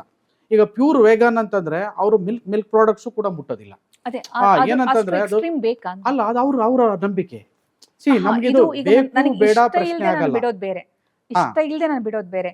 ಬಟ್ ಹಾಲು ಮೊಸರು ತುಪ್ಪ ಇದೆಲ್ಲ ತಿನ್ಲೇಬಾರ್ದು, ಇಲ್ಲ, ಅದು ಅದರಿಂದಾಗಿ ತಪ್ಪು. ಹೆಲ್ತ್ ಸಮಸ್ಯೆ ಆಗುತ್ತೆ ಅಥವಾ ನಾನು ಅದರಿಂದಾಗಿ ಹೇಳೋದು ನಾನು ಈಗ ಅದನ್ನೇ ಫಿಟ್ ಆಗಿರಲ್ಲ ಅಂತ ಬಿಡೋದು ಬೇರೆ. ಅದು ತೀರಾ ತಪ್ಪು ತಿಳುವಳಿಕೆ. ಏನಂತಂದ್ರೆ ಈಗ ನೀವು ಯಾವುದೋ ಒಂದು ಇದನ್ನ ನೀವು ಫಾಲೋ ಮಾಡ್ತೀರಿ. ಈಗ ನೀವು ರಿಲಿಜನ್ ಫಾಲೋ ಮಾಡ್ದಂಗೆ, ಒಬ್ರು ಹಿಂದೂ ಇರ್ಬೋದು, ಮುಸ್ಲಿಂ ಇರ್ಬೋದು, ಕ್ರಿಶ್ಚಿಯನ್ ಇರ್ಬೋದು, ಸಿಖ್ ಇರ್ಬೋದು, ಅಥವಾ ಬೇರೆ ಯಾವ್ದಾದ್ರು ಇರ್ಬೋದು, ಅದು ಅವ್ರವ್ರ ನಂಬಿಕೆಗೆ ಬಿಟ್ಟಿದ್ದು. ಸೊ ಆಹಾರ ಕೂಡ ಒಂದು ಧರ್ಮ ಆಗೋದು. ಆಹಾರನು ಹಂಗೆ, ನೀವು ಒಂದೊಂದು ರಿಲಿಜನ್ ಅಲ್ಲಿ ಒಂದೊಂದು ಆಹಾರ ಇದೆ, ಗೊತ್ತಾಯ್ತಾ? ಆಯಾ ರಿಲಿಜನ್ ತಕ್ಕಂಗೆ ಅದು ಅವ್ರ ಫ್ರೀ. ನೀವು ಎಲ್ಲಾದ್ರೂ ಇರಿ, ಯಾವ ಜಾಗದಲ್ಲಾದ್ರೂ ಇರಿ, ನೀವು ಯಾವ್ದನ್ನಾದ್ರೂ ಫಾಲೋ ಮಾಡ್ಕೊಳ್ಳಿ, ಏನಾದ್ರೂ ತಿನ್ನಿ. ಬಟ್ ಏನ್ ಗೊತ್ತಾ, ಏನೇನ್ ಬೇಕು ನಾನು ಆಗ್ಲೇ ಹೇಳದ್ನಲ್ಲ, ಬ್ಯಾಲೆನ್ಸ್ ಡಯಟ್ ಅದಿದೆಯಾ ನೋಡಿ. ಬಟ್ ಎಕ್ಸಾಕ್ಟ್ಲಿ ಡಾಕ್ಟರ್, ನೀವು ಹೇಳಿರೋದು ನಂಗೆ ಸೋಷಿಯಲ್ ಆಗಿ ನಂಗೆ ಅರ್ಥ ಆಯ್ತು. ಬಟ್ ಇನ್ನು ಮೆಡಿಕಲ್ ಆಂಗಲ್ ಅಲ್ಲಿ ನಾವು ನೋಡೋದಾದ್ರೆ, ಇವಾಗ ಹೆಲ್ತ್ ಬಗ್ಗೆ ತುಂಬಾ ವಿಡಿಯೋಸ್ ಬರುತ್ತೆ, ಸಡನ್ ಆಗಿ ಇದು ತಿಂದ್ರೆ ಹಿಂಗಾಗುತ್ತೆ ಅಂತ ಹೇಳಿರೋ ವಿಡಿಯೋ ವೈರಲ್ ಆಗಿರುತ್ತೆ. ಸೊ ಅದನ್ನ ನೋಡಿದಾಗ, ಈಗ ಸಪೋಸ್ ಈಗ ನಾನು ಇವಾಗ ಏನೋ ಒಂದು ಡೈಲಿ 1 ಗ್ಲಾಸ್ ಹಾಲು ಕುಡಿತಾ ಇದ್ದೀನಿ ಅಂತ ಇರುತ್ತೆ, ನಾಳೆಯಿಂದ ಹಾಲು ಮುಟ್ಲೇಬಾರ್ದಾ ಅನ್ನೋ ಪ್ರಶ್ನೆ ಬರುತ್ತೆ. ಆವಾಗ ನಾನು ಏನು ಕುಡಿತೀನಿ ಅದನ್ನ ಮೈಂಡ್ಫುಲ್ ಆಗಿ ಕುಡಿಯೋಕ್ಕಾಗಲ್ಲ. ಈಗ ನನ್ನ ಮನಸ್ಸು ಸ್ಟ್ರಾಂಗ್ ಆಗಿದ್ದು ನಾನು ಕುಡಿಯಲು ನಂಬಿಕೆ ಇದ್ರೆ ನಾನು ಅದನ್ನ ಕಂಟಿನ್ಯೂ ಮಾಡ್ತೀನಿ. ಬಟ್ ತುಂಬಾ ಜನಕ್ಕೆ ಆ ಸ್ಟ್ರೆಂತ್ ಇರೋದಿಲ್ಲ. ಹೌದಾ, ಹಾಲು ಕುಡಿದ್ರೆ ಹಿಂಗಾಗತ್ತಂತೆ, ಹಂಗಾಗತ್ತಂತೆ, ಅದನ್ನೇ ತಲೆಯಲ್ಲಿ ತುಂಬಿಸ್ಕೊಂಡು ನಾಳೆ ಹಾಲು ಕುಡಿಯೋವಾಗ ಕಾನ್ಫಿಡೆನ್ಸೇ ಇರಲ್ಲ, ನಿಧಾನಕ್ಕೆ ಹಾಲು ಬಿಡೋಕೆ ಶುರು ಮಾಡ್ತಾರೆ ಬೇಡ ಅಂತ. ಅದಾದ್ಮೇಲೆ ಇನ್ನೊಂದು ಸ್ವಲ್ಪ ವರ್ಷ ಆದ್ಮೇಲೆ ಇಲ್ಲ, ಹಾಲಿನಷ್ಟು ಒಳ್ಳೆ ಪ್ರಾಡಕ್ಟ್ ಯಾವುದೂ ಇಲ್ಲ ಅಂತ ಮತ್ತೊಂದು ಥಿಯರಿ ಬರುತ್ತೆ. ಸೊ ಆವಾಗ ಈ ಫುಡ್ಡಿನ ಕನ್ಫ್ಯೂಷನ್ಸ್ ಇದೆಯಲ್ಲ, ಇದು ಹಲವು ವರ್ಷಗಳ ಕಾಲ ಹಿಂಗೇ ಆಗ್ತಾ ಇರುತ್ತೆ. ಸೊ ಈ ಸಫರ್ ಬೇಕಾ, ಹೇಗೆ ಇದರಿಂದ ಓವರ್ಕಮ್ ಆಗ್ಬೋದು ಅಂತ ನೋಡಿ. ನಾನು ಒಂದು ಎಲ್ಲಾ ಜನಗಳಿಗೂ ಹೇಳಕ್ ಎಸ್ಪೆಷಲಿ ಇಷ್ಟಪಡ್ತೀನಿ. ಕೋಕೋನಟ್ ಆಯಿಲ್ ಬಗ್ಗೆನೂ ಹಿಂಗೆ ಬಂದಿತ್ತು. ಹೌದು, ಎಲ್ಲ ಜನಗಳಿಗೂ ಹೇಳಕ್ ಒಂದು ಇಷ್ಟಪಡ್ತೀನಿ. ನೀವು ದಯವಿಟ್ಟು ಯಾವುದೇ ಒಂದು ಸೋಷಿಯಲ್ ಮೀಡಿಯಾದಲ್ಲಾಗಲಿ ಅಥವಾ ಯಾವುದೇ ಒಂದು ಮೂಲಕ ನೀವು ಏನೋ ಒಂದು ನಿಮಗೆ ವಿಷಯ ಬರುತ್ತೆ, ಇವತ್ತು ಇದು ಕ್ಯಾನ್ಸರ್ ಆಗುತ್ತೆ, ಅದಾಗುತ್ತೆ, ಇದಾಗುತ್ತೆ ಬಂದಾಗ ತಕ್ಷಣ ನೀವು ಅದನ್ನು ಬಿಲೀವ್ ಮಾಡೋಕ್ಕೆ ಹೋಗಬೇಡಿ, ಅಥವಾ ಅದನ್ನು ಸ್ಪ್ರೆಡ್ ಮಾಡೋಕ್ಕೆ ಹೋಗಬೇಡಿ. ನೀವು ಯಾರು ಎಕ್ಸ್ಪರ್ಟ್ಸ್ ಅದನ್ನು ನೋಡಿ ಕೂಲಂಕುಷವಾಗಿ, ಇಲ್ಲ ಇದರಲ್ಲಿ ಈ ಥರ ತೊಂದರೆ ಇದೆ ಅಂತ ಎಕ್ಸ್ಪರ್ಟ್ಸಿಂದ ಏನಾರ ಇದು ಬಂದಾಗ ಮಾತ್ರ ಅದನ್ನು ಫಾಲೋ ಮಾಡಿ. ಅದರ್ವೈಸ್ ನೀವು ನಾರ್ಮಲ್ ಆಗಿ ಮುಂಚೆಯಿಂದ ಏನು ತಿನ್ಕೊಂಡು ಬಂದಿದ್ದೀರಾ, ನಿಮ್ಮ ಸ್ಟೇಪಲ್ ಫುಡ್ ಏನಿದೆ ಅದನ್ನು ತಗೊಳ್ಳಿ. ಬಟ್ ಆ ಸ್ಟೇಪಲ್ ಫುಡ್ಡಲ್ಲಿ ನಾನು ಹೇಳೋದು ನೋಡಿ, ನೀವು ಯಾವುದೇ ರೀಜನ್ ಆಗಿರ್ಬೋದು, ಯಾವುದೇ ರಿಲಿಜನ್ ಆಗಿರ್ಬೋದು, ದಿಸ್ ಇಸ್ ವೆರಿ ಇಂಪಾರ್ಟೆಂಟ್. ಯಾಕೆ ಅಂತಂದರೆ ನಾನು ಆಗಲೇ ಹೇಳಿದಾಗೆ ಮೈಸೂರು ಭಾಗ, ಉತ್ತರ ಕರ್ನಾಟಕ ಅಥವಾ ಉತ್ತರ ಭಾರತ, ಅಥವಾ ನೀವು ಯುರೋಪು, ಅಮೇರಿಕಾ, ಎಲ್ಲ ಕಡೆನೂ ಡಿಫ್ರೆಂಟ್ ಫುಡ್ ಇದೆ, ಗೊತ್ತಾಯ್ತಾ? ಅದೇ ರೀತಿಯಾಗಿ ಒಂದೊಂದು ರಿಲಿಜನಲ್ಲೂ ಕೂಡ ಒಂದೊಂದು ಥರ ಡಿಫ್ರೆಂಟಾಗಿ ಫುಡ್ ಇರುತ್ತೆ. ಸೊ ಇವೆಲ್ಲನೂ ಕೂಡ ಎಲ್ಲದರಲ್ಲೂ ಕೂಡ ಅವ್ರು ಏನೇನು ತಿನ್ಕೊಂಡು ಬಂದಿದ್ದಾರೆ ಎಲ್ಲ ಹೆಲ್ತಿ ಇರುತ್ತೆ, ಗೊತ್ತಾಯ್ತಾ? ಕೆಲವೊಂದು ಸ್ವಲ್ಪ ಜಾಸ್ತಿ ಮಟ್ಟದಲ್ಲಿದ್ದಾಗ ಅನ್ಹೆಲ್ತಿ ಆಗ್ಬೋದು. ಆದರೆ ನೀವು ಒಂದು ಬ್ಯಾಲೆನ್ಸ್ಡ್ ಡಯಟ್ ಇದರಲ್ಲಿ ಹಾಕಿ ನೋಡಿದಾಗ ನಿಮಗೆ ಸೊಪ್ಪು, ತರಕಾರಿ, ಕಾಳು, ನೀರು, ಇವೆಲ್ಲ ಹಣ್ಣುಗಳು, ಇವೆಲ್ಲ ಯಾವ್ಯಾವ ಮಟ್ಟದಲ್ಲಿ ಬೇಕು ಅಂತಿದ್ದಾಗ ಅದರಲ್ಲಿ ಅದು ಇದೆಯಾ, Okay. ಫೈನ್. ಅದನ್ನು ನೀವು ಯಾವುದಾದ್ರೂ ತಗೊಳ್ಳಿ, ಬಟ್ ಯಾವ್ಯಾವ ಕ್ವಾಂಟಿಟಿನಲ್ಲಿ ತಗೋಬೇಕು ಅದನ್ನ ತುಂಬಾ ಇಂಪಾರ್ಟೆಂಟ್ ಅಂತ ಹೇಳ್ತೀನಿ. ಅದನ್ನ ನೀವು ಯಾವ್ದಾದ್ರು ಸೆಲೆಕ್ಟ್ ಮಾಡ್ಕೊಳ್ಳಿ, ಬಟ್ ನಮ್ಮದೇ ಸರಿ ನಿಮಗೆ ತಪ್ಪು ಅನ್ನೋದು ಎಲ್ಲರ ಕಡೆಯಿಂದನೂ ತಪ್ಪಾಗುತ್ತೆ. ಓಕೆ, ಇನ್ನೊಂದು ಡಾಕ್ಟರ್, ತುಂಬಾ ಅಂದ್ರೆ ಟ್ರೆಂಡ್ ಅಲ್ಲಿ ಇರೋದಂದ್ರೆ ಸಕ್ಕರೆ ತಗೋಬೇಕಾ ಬೇಡವಾ ಅಂತ. ತುಂಬಾ ಜನ ಸಕ್ಕರೆ ಕಟ್ ಮಾಡಿದ್ರೆ ತುಂಬಾ ಹೆಲ್ದಿ, ಸಕ್ಕರೆಯಿಂದ ಹಂಗಾಗತ್ತೆ ಹಿಂಗಾಗತ್ತೆ, ಆಮೇಲೆ ಸಕ್ಕರೆ ಬಿಟ್ಟಿದೀವಿ ಶುಗರ್ಲೆಸ್ ಕಾಫಿ ಕುಡಿತೀವಿ ಅಂದ್ರೆ ಮೊದ್ಲೆಲ್ಲ ಏನ್ ಶುಗರ್ ಇದೆಯಾ ಅಂತ ಕೇಳೋರು, ಇವಾಗ ಹಂಗಿಲ್ಲ. ಅದು ಒಂದು ಸೊಸೈಟಿಲಿ ಅಕ್ಸೆಪ್ಟ್ ಆಗೋಗಿದೆ ಸಕ್ಕರೆಯಿಂದ ದೂರ ಇರ್ಬೇಕಂತ. ಬಟ್ ಹಿಂದಿನ ಕಾಲದಲ್ಲಿ ಏನೇ ಒಂದು ಶುಭ ಸಮಾಚಾರ ಶುಭ ಸಮಾರಂಭ ಇದ್ರು ಒಂದು ಸ್ವೀಟ್ ಇರ್ಲೇಬೇಕು ಅಂತಾನೆ ಒಂದು ಪದ್ಧತಿ ಇತ್ತು. ನಾವೀಗ ಅದರಿಂದ ವಿಮುಖರಾಗ್ತಾ ಇದೀವಿ. ಆರ್ಟಿಫಿಷಿಯಲ್ ಸ್ವೀಟ್ನರ್ ಹಾಕ್ತಿವಿ, ಇಲ್ಲ ಸ್ವೀಟ್ ಅನ್ನ ಅವಾಯ್ಡ್ ಮಾಡ್ತೀವಿ, ಸ್ವೀಟ್ ತಿನ್ನಲ್ಲ. ಎಷ್ಟೋ ಜನ ಕಾಫಿಗೆ ಶುಗರ್ ಹಾಕಿ ಕುಡಿಯೋದಕ್ಕೆ ಇಷ್ಟ, ಆದ್ರೂ ಕುಡಿಯಲ್ಲ ಶುಗರ್ ಬೇಡ ಅಂತ. ಇಷ್ಟು ಶುಗರ್ ಬಗ್ಗೆ ಭಯ ಬೇಕಾ? ನೋಡಿ, ಈಗ ಮಾಡಿದ್ರೆ ಯಾವುದೇ ಒಂದು ಅತಿರೇಕಕ್ಕೆ ಹೋದ್ರೆ ತುಂಬಾ ಕಷ್ಟ ಆಗುತ್ತೆ. ನಾವೊಂದು ನಾನು ನುಡಿನೇ ಇದೆ, ತುಂಬಾ ಅತಿಯಾದ್ರೆ ಇದು ಅಮೃತನೂ ಅತಿ ವಿಷ ಆದ್ರೆ ಅಂತ. ಅಮೃತನೂ ವಿಷ ಆಗೋಗುತ್ತೆ. ಸೊ ಅದೇ ರೀತಿಯಾಗಿ ಈಗ ನೀವು ಸಕ್ಕರೆ ಡಯಾಬಿಟಿಸ್ ಇಲ್ಲ ಅಂದ್ರೆ ನೀವು ಸಕ್ಕರೆ ಯೂಸ್ ಮಾಡಿ, ನಾರ್ಮಲ್ ಆಗಿ ಯೂಸ್ ಮಾಡಿ, ನಾರ್ಮಲ್ ಆಗಿ ಯೂಸ್ ಮಾಡಿ. ಅಂದ್ರೆ ನಾರ್ಮಲ್ ಅಂದ್ರೆ ಎಷ್ಟು? ಡಯಾಬಿಟಿಸ್ ಇದ್ದಾಗ ನೀವು ಶುಗರ್ ಯೂಸ್ ಮಾಡಬೇಡಿ. ಯಾಕಂದ್ರೆ ನೀವು ಯಾವುದೇ ಆಗ್ಲಿ, ಬೆಲ್ಲ ಆಗ್ಲಿ ಸಕ್ಕರೆ ಆಗ್ಲಿ ಎರಡು ಒಂದೇ. ಯಾಕಂದ್ರೆ ಎಷ್ಟೋ ಜನಕ್ಕೆ ಇನ್ನೊಂದು ಇದಿದೆ, ಹೌದು. ನಮ್ಗೆ ಸಕ್ಕರೆ ಸಕ್ಕರೆ ಕಾಯಿಲೆ ಬೇಡ, ಇದೆ, ಬೆಲ್ಲ ನಾನು ಬೆಲ್ಲ ಓಕೆ. ತಿಂತಾ ಇದ್ದೀನಿ. ಸಕ್ಕರೆ ಕಾಯಿಲೆ ಅನ್ನೋದು ನಾವು ಕೊಲೋಕ್ವಿಯಲ್ ಆಗಿ ನಾವು ಆಡ್ ಭಾಷೆನಲ್ಲಿ ಯೂಸ್ ಮಾಡ್ತಕ್ಕಂಥದ್ದು. ಇರೋದು ಡಯಾಬಿಟಿಸ್. ಡಯಾಬಿಟಿಸ್ ಅಲ್ಲಿ ನೀವು ಸಕ್ಕರೆ ಆಗಲಿ ಬೆಲ್ಲ ಆಗಲಿ ಯೂಸ್ ಮಾಡಂಗಿಲ್ಲ. ಬಟ್ ನೀವು ಡಯಾಬಿಟಿಸ್ ಇಲ್ಲ, ನೀವು ನಾರ್ಮಲ್ ಆಗಿ ಯೂಸ್ ಮಾಡಿ. ನೀವು ಟೋಟಲ್ ಅದನ್ನು ಈಗ ಎಷ್ಟು ಯೂಸ್ ಮಾಡಬೇಕು ಅಂತಂದ್ರೆ, ನಾನು ಆಗಲೇ ಹೇಳಿದಾಗೆ ಈಗ ನೀವು 1400ರಿಂದ 1800 kilo calorie per day requirement ಇರೋ ಹಂಗೆ ನೀವು ಬೇರೆ ಎಲ್ಲ ಏನೇನು ತಿಂತೀರಾ ಅನ್ನೋದ್ರ ಮೇಲೆ ಯೂಸ್ ಆಗುತ್ತೆ. ಈಗ ನಾನು ಹೇಳಿದ ಒಂದು ಮೈಸೂರು ಪಾಕ್ ತೊಗೊಂಡಾಗ 300 ಕ್ಯಾಲರಿ ಬಂದ್ಬಿಡುತ್ತೆ. ಸೊ ನೀವು ಅಲ್ಲಿ ಸ್ವೀಟ್ ತಿನ್ನಬಾರ್ದಾ? ನಿಮ್ಗೆ ಡಯಾಬಿಟಿಸ್ ಇಲ್ಲ, ತಿನ್ನಿ, ನೋ ಪ್ರಾಬ್ಲಮ್. ನೀವು ಬೇರೆ ಫುಡ್ ತಿಂದಾಗ ಸೊ ದಟ್ ಬ್ಯಾಲೆನ್ಸ್ ಮಾಡಿ ನೀವು ಮತ್ತೆ 1400 ತಗೋತೀರಾ, ಇದನ್ನು ತಗೊಳ್ಳಿ, ನೋ ಪ್ರಾಬ್ಲಮ್. ಸಕ್ಕರೆನೂ ಬೇಕು, ಅಂಡ್ ಸಕ್ಕರೆ ಇಸ್ ನಥಿಂಗ್ ಬಟ್ ಕಾರ್ಬ್. ನಿಮ್ Exactly. ಫೈನಲ್ ಡಿವೈಡ್ ಆಗಿ ಅದೆಲ್ಲ ಬ್ರೇಕ್ ಆಗಿ ನಮ್ಮ ಬಾಡಿನಲ್ಲಿ ಹೋದಾಗ ಅದು ಕಾರ್ಬೋಹೈಡ್ರೇಟೇ. Okay, at the same time ಏನಾಗುತ್ತೆ ಅಂದ್ರೆ ಸಕ್ಕರೆ ತಿಂದ್ರೆ ರಿಂಕಲ್ಸ್ ಬರುತ್ತೆ, ಫೇಸ್ ಬೇಗ ಏಜ್ ಆದಂಗೆ ಆಗುತ್ತೆ, ಸಲ್ಫರ್ ವಾಶ್ ಆಗಿರುತ್ತೆ, ಇಟ್ಸ್ ನಾಟ್ ಹೆಲ್ದಿ. ಆಮೇಲೆ ಜಾಸ್ತಿ ಸಕ್ಕರೆ ತಿಂದಷ್ಟು ಕ್ಯಾನ್ಸರ್ ಸೆಲ್ಸ್ ಆಕ್ಟಿವೇಟ್ ಆಗುತ್ತೆ. ಈ ತರದ ಥಿಯರೀಸ್ ಓಡಾಡ್ತಿದೆ. ಈಗ ನೀವು ಹೇಳಿದ್ದೇನು, ಜಾಸ್ತಿ ತಿಂದ್ರೆ ನಿಮ್ಗೆ ಅಲ್ಲೇ ಇದಿದೆ, ನಾನು ಹೇಳದ್ನಲ್ಲಿ ಅಂದ್ರೆ ನೈಟ್ ನಾರ್ಮಲ್ ಸಕ್ಕರೆ ಆಗಿ ತಿಂದ್ರೆ ತಗೊಳ್ಳಿ. ಕ್ಯಾನ್ಸರ್ ಸೆಲ್ಸ್ ಎಲ್ಲ ಆಕ್ಟಿವೇಟ್ ಆಗಿರುತ್ತೆ. ನೀವು ತುಂಬಾ ಆ ತರ ಎಲ್ಲ ಆಗಂಗಿದ್ರೆ ಎಲ್ಲ ಸಕ್ಕರೆ ತಿನ್ನೋರ್ಗೆಲ್ಲ ಕ್ಯಾನ್ಸರ್ ಆಗ್ಬಿಡ್ಬೇಕು. ಅವೆಲ್ಲ ಸೊ ನಿಮ್ಗೆ ಅಂದ್ರೆ what's the rare. Reality? Explain. Reality ಏನಂತಂದ್ರೆ, ಸಕ್ಕರೆ ನಮಗೆ ಬೇಕು, ನಮ್ಮ ಬಾಡಿಗೆ ಕಾರ್ಬೋಹೈಡ್ರೇಟ್ ಬೇಕು. ನಾವು ಸ್ವೀಟ್ ಅಷ್ಟೇ, ನೀವು ಯಾವುದೇ ತಗೊಳ್ಳಿ, ನಮಗೆ ಟೋಟಲ್ ಕಾರ್ಬೋಹೈಡ್ರೇಟ್ ಎಷ್ಟು ಬೇಕೋ ನಮ್ಮ ಬಾಡಿಗೆ ರೆಗ್ಯುಲರ್ ಆಗಿ ನಾವು ಅಷ್ಟು ತಗೊಳ್ಳೇಬೇಕು. ಆಗ ನೀವು ಬ್ಯಾಲೆನ್ಸ್ ಮಾಡಿ ನಮ್ಮ ಡಯಟಲ್ಲಿ ಬೇರೆ ಎಲ್ಲಾನು ಇರೋ ಹಾಗೆ ನೋಡ್ಕೊಳ್ಳಿ. ಅಂದರೆ ಬರೀ ಶುಗರ್ ರಿಲೇಟೆಡ್ ಇದನ್ನೇ ತಗೋಬೇಡಿ, ತುಂಬ ಸ್ವೀಟ್ ತಗೋಬೇಡಿ. ಯಾಕಂದರೆ ನೀವು ಏನಂದರೆ, ನೀವು ಇಷ್ಟು ತರಕಾರಿ ತಿಂದರೆ ನಿಮಗೆ 300 ಕ್ಯಾಲರೀಸ್ ಬಂದರೆ, ಇಷ್ಟು ಮೈಸೂರು ಪಾಕ್ ತಿಂದರೆ ನಿಮಗೆ 300 ಕ್ಯಾಲರೀಸ್ ಬಂದ್ಬಿಡುತ್ತೆ. ಸೊ ಹಾಗಾಗಿ ನೀವು ಸೊ ಏನಂದ್ರೆ ನೀವು ಡಯಟ್ ಹೇಳ್ತಾ ಇರೋದು ಆ ಕೌಂಟ್ ಇಂಪಾರ್ಟೆಂಟ್. ಅಲ್ಲಿ, ಎಸ್, ಕ್ಯಾಲರಿ ಕೌಂಟ್ ಅಲ್ಲಿ ಹೌದು. ಸಕ್ಕರೆ ಎಷ್ಟು ಕ್ಯಾಲರಿ ಬೇಕು ಅಷ್ಟು ಹೌದು, ತಗೊಳ್ಳಿ. ಅಷ್ಟೇ ತಗೊಳ್ಳಿ. ಅದರ್ವೈಸ್ ಸಕ್ಕರೆ ಈಸ್ ನಾಟ್ ಡೇಂಜರಸ್. ನೀವು ನಾರ್ಮಲ್ ಆಗಿ ತಗೊಳ್ಳಿ. ಹ್ಮ್. ಅಂಡ್ ಸಕ್ಕರೆ ನಿಮ್ಗೆ ಏನು ಎಲ್ಲಿಂದ ಡಿರೈವೇಟಿವ್, ನಮಗೆ ಬೆಲ್ಲ ಇದರಿಂದನೇ ಸಕ್ಕರೆ ಬರೋದು. ಬೆಲ್ಲ ಎಲ್ಲಿಂದ ಬರುತ್ತೆ? ಮತ್ತೆ ಕಬ್ಬು. ಆರ್ಟಿಫಿಷಿಯಲ್ ಇದನ್ನ ನೀವು ಆದಷ್ಟು ಅವಾಯ್ಡ್ ಮಾಡಿಸಿ. ಯಾವಾಗಲೂ ನೀವು ನ್ಯಾಚುರಲ್ ಏನೇ ಸೇವಿಸಿದ್ರು ಕೂಡ ನಮಗೆ ಬಾಡಿಗೆ ಯಾವಾಗಲೂ ಒಳ್ಳೇದು. ಆರ್ಟಿಫಿಷಿಯಲ್ ಸ್ವೀಟ್ನರ್ ಎಲ್ಲಿಂದ ಬರುತ್ತೆ? ನೀವೆಲ್ಲ ಕೆಮಿಕಲ್ಸ್ ಹಾಕ್ಬಿಟ್ಟು ನೀವು ಸ್ವೀಟ್ನರ್ ಹಾಕಿ ಮಾಡಿದ್ರೆ, ದಟ್ ಈಸ್ ಟೋಟಲಿ ನಮ್ಮ ಬಾಡಿಗೆ ಇಟ್ ಈಸ್ ಕ್ಯಾನ್ಸರಸ್. ನೀವು ಯಾವುದೇ ತಗೊಳ್ಳಿ, ಆರ್ಟಿಫಿಷಿಯಲ್ ಸ್ವೀಟ್ನರ್ಸ್ ಇರ್ಬೋದು, ಅಥವಾ ನೀವು ಕಲರಿಂಗ್ ಏಜೆಂಟ್ಸ್ ಇರ್ಬೋದು, ಆಮೇಲೆ ಈ ಫಾಯಿಲ್ಗಳೇನೇನು ಕವರ್ ಮಾಡ್ತಾರೆ, ಇವೆಲ್ಲ ಲಾಂಗ್ ರನ್ನಲ್ಲಿ ಅವೆಲ್ಲ ಕ್ಯಾನ್ಸರ್ ಕಾರಕನೇ. ಅದನ್ನ ಆದಷ್ಟು ಅವಾಯ್ಡ್ ಮಾಡಿ. ಈಗ ಯಾರು ಹಂಗಿದ್ರೆ ನಾವು ಆರ್ಟಿಫಿಷಿಯಲ್ ಸ್ವೀಟ್ನರ್ ಹಾಕೊಂಡ್ರೆ ಕ್ಯಾನ್ಸರ್ ಬಂದ್ಬಿಡುತ್ತಾ? ಇಲ್ಲ. There are certain limits. ಈಗ ನಮಗೆ US ಆದರೆ FDA ಇರ್ಬೋದು, ನಮ್ಮದು ಇಂಡಿಯನ್ ಆದರೆ FSSAI ಇರ್ಬೋದು. ಈಗ ನಮಗೆ ಒಂದು ಪರ್ಮಿಟೆಡ್ ಲಿಮಿಟ್ ಅಂತ ಇರುತ್ತೆ ನಮ್ಮ ಡಯಟಲ್ಲಿ. ಯಾವುದೇ ಇದಾಗಲಿ, ಯಾವುದ್ಯಾವುದನ್ನ ಎಷ್ಟೆಷ್ಟು ಲಿಮಿಟಲ್ಲಿ ಯೂಸ್ ಮಾಡ್ಬೋದು. ಈಗ ಕಮ್ಮಿ ಲಿಮಿಟಲ್ಲಿ ಯೂಸ್ ಮಾಡಿದಾಗ ಅದು ಕ್ಯಾನ್ಸರ್ ಕಾರಕ ಅಲ್ಲ, ಜಾಸ್ತಿ ಲಿಮಿಟಲ್ಲಿ ಯೂಸ್ ಮಾಡಿದಾಗ ಕ್ಯಾನ್ಸರ್ ಕಾರಕ ಆಗುತ್ತೆ. ಸೊ ಅದು ನಮ್ಮ ಜ್ಞಾನಕ್ಕೆ ಇರಬೇಕು. ಡಾಕ್ಟರ್, ಇವಾಗ ನಾರ್ಮಲ್ ಆಗಿರೋ ಪರ್ಸನ್ ಡಯಟ್ ಮಾಡ್ತಿದ್ದಾರೆ, ವರ್ಕೌಟ್ ಮಾಡ್ತಿದ್ದಾರೆ, ಓಡಾಡ್ತಿದ್ದಾರೆ ಆಕ್ಟಿವ್ ಆಗಿ ಅಂತ ಇಟ್ಕೊಳ್ಳಿ, ಶುಗರ್ ಇಲ್ಲ, ಸಕ್ಕರೆನ ಕಂಪ್ಲೀಟ್ ಬಿಡೋದು ಸರಿನಾ? ನೋಡಿ, ಅದು ತಪ್ಪು. ನಮಗೆ ನಮ್ಮ ಬಾಡಿಗೆ ಈಗ ಶುಗರ್ ಕೂಡ ಬೇಕಾಗುತ್ತೆ, ಕಾರ್ಬೋಹೈಡ್ರೇಟ್ಸ್ ಬೇಕು, ಲಿಮಿಟ್ ಅಲ್ಲಿ ತಗೋಬೇಕಾಗುತ್ತೆ. ಬಟ್ ಎಷ್ಟು ತಗೋಬೇಕು ಅನ್ನೋದು, ಈಗ ಫಾರ್ ಎಕ್ಸಾಂಪಲ್ ನಾರ್ಮಲ್ ಆಗಿ ಒಂದು ವರ್ಕಿಂಗ್ ಮ್ಯಾನ್ ಅಥವಾ ವುಮೆನ್, ಅಥವಾ ಒಂದು ಬಾಡಿ ಬಿಲ್ಡಿಂಗ್ ಮಾಡ್ತಾ ಇರೋ ಒಂದು ಮ್ಯಾನ್ ಅಥವಾ ವುಮೆನ್, ಇಬ್ಬರಿಗೂ ಸಾಕಷ್ಟು ಅಂತರ ಇರುತ್ತೆ. ಒಂದು ಪ್ರೆಗ್ನೆಂಟ್ ವುಮೆನ್, ನಾವು ಒಬ್ಬೊಬ್ಬರಿಗೂ ಒಂದೊಂದು ಡಯಟ್ ಅನ್ನ ನಾವು ಪ್ರಿಸ್ಕ್ರೈಬ್ ಮಾಡಬೇಕು ಅಂತಂದ್ರೆ ತುಂಬಾ ಡಿಫರೆಂಟ್ ಆಗಿ ಮಾಡಬೇಕಾಗುತ್ತೆ. ಸಕ್ಕರೆ ಅಂತ ತಗೊಂಡ್ರೆ ಎಷ್ಟು ಪ್ರಮಾಣ ಈಸ್ ಹೆಲ್ದಿ? ನೀವು ಎಷ್ಟು ಪ್ರಮಾಣ ಅನ್ನೋದಕ್ಕಿಂತ ಅವರ ಡಯಟಲ್ಲಿ ನನಗೆ ಕೇಳಿದ್ರೆ ನೀವು ಯಾವುದು ಮೆಷರ್ ಮಾಡಿ ಇಷ್ಟಿಷ್ಟೇ ಅಂತ ನೀವು ಕೊಡೋದು ಅದು ಹೆಂಗಂದ್ರೆ ನೀವು ಊಟ ಮಾಡ್ದಂಗೆ ಅನ್ಸಲ್ಲ. ಹಂಗಲ್ಲ, ಇವಾಗ ನಾನು ದಿನಕ್ಕೆ 2 ಕಾಫಿ ಕುಡಿತೀನಿ ಅಂತ ಇಟ್ಕೊಳ್ಳಿ. ನನ್ಗೆ 2 ಕಾಫಿ ನಾನು ಶುಗರ್ಲೆಸ್ಸೇ ಕುಡಿಬೇಕಾ? 2 ಕಾಫಿಗೆ ಒಂದು 5 ಗ್ರಾಮ್ ಶುಗರ್ ಹಾಕ್ಬೇಕು. ನಾನು 10 ಗ್ರಾಮ್ ನೀವು ಏನು ಎವ್ರಿ ಡೇ ಯೂಸೇಜ್, ಏನು ತೊಂದರೆ ಇಲ್ಲ. ನೀವು 10 ಗ್ರಾಮ್ ಶುಗರ್ ನೀವು ಓಕೆನಾ?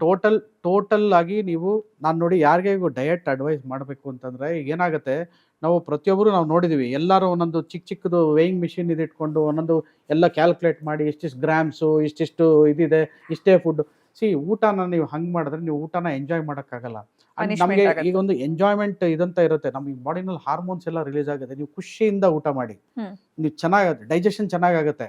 ನೀವು ಇದನ್ನೆಲ್ಲ ಮಾಡ್ಕೊಂಡು ತಿಂದ್ರೆ ನೀವು ತಗೊಳ್ಳೋದ್ರಲ್ಲಿ ಅರ್ಧ ಯಾವ್ದು ಡೈಜೆಸ್ಟೇ ಆಗಲ್ಲ ಸರಿಯಾಗಿ. ಆಮೇಲೆ ನೀವು ಎಂಜಾಯ್ ಮಾಡ್ತಾ ಇಲ್ಲ. ನೀವು ಕಾಫಿ ಟೀ ಶುಗರ್ ಹಾಕ್ತೀರಾ ಹಾಕೊಳ್ಳಿ.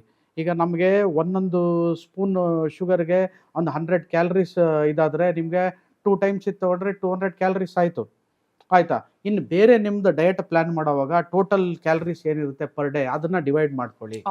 ಅದ್ರ ತರ ನೀವು ಫುಡ್ ತಗೊಳ್ಳಿ. ನೀವು ನಾನು ಹಾಲು ಬಿಟ್ಬಿಡ್ತೀನಿ, ಶುಗರ್ ಬಿಟ್ಬಿಡ್ತೀನಿ, ಮತ್ತೆ ಎಣ್ಣೆ ಪದಾರ್ಥ ಬಿಟ್ಬಿಡ್ತೀನಿ. ಅದರಲ್ಲೂ ಈಗ ನಾವು ಲಾಸ್ಟ್ ಇದ್ರಲ್ಲಿ ಯಾವ ತರ ಎಣ್ಣೆ ತಗೋಬೇಕು ಡಾಕ್ಟ್ರೆ? ಸುಮಾರು ಜನ ಬಂದು ಕೇಳ್ತಾರೆ, sunflower oil, olive oil, coconut oil, ಅಥವಾ ಇದು ಗ್ರೌಂಡ್ ನಟ್ ಆಯಿಲ್. ಬೇಕಾದಷ್ಟು ಆಯಿಲ್ಗಳು ಸಿಗುತ್ತೆ ನೋಡಿ. ಒಂದಷ್ಟು ದಿವಸ ನಾವು ಟ್ರೆಡಿಷನಲ್ ಆಗಿ ಮುಂಚೆಯಿಂದ ಯೂಸ್ ಮಾಡ್ಕೊಂಡ್ ಬರ್ತಿದ್ವಿ. ನಾನು ಚಿಕ್ಕ ಮಗುನಲ್ಲಿ ನಂಗೆ ಚೆನ್ನಾಗಿ ನೆನಪಿದೆ, ನಮ್ಮನೆಲ್ಲ ಕಡ್ಲೆಕಾಯಿ ಎಣ್ಣೆ ಯೂಸ್ ಮಾಡ್ತಾ ಇದ್ರು.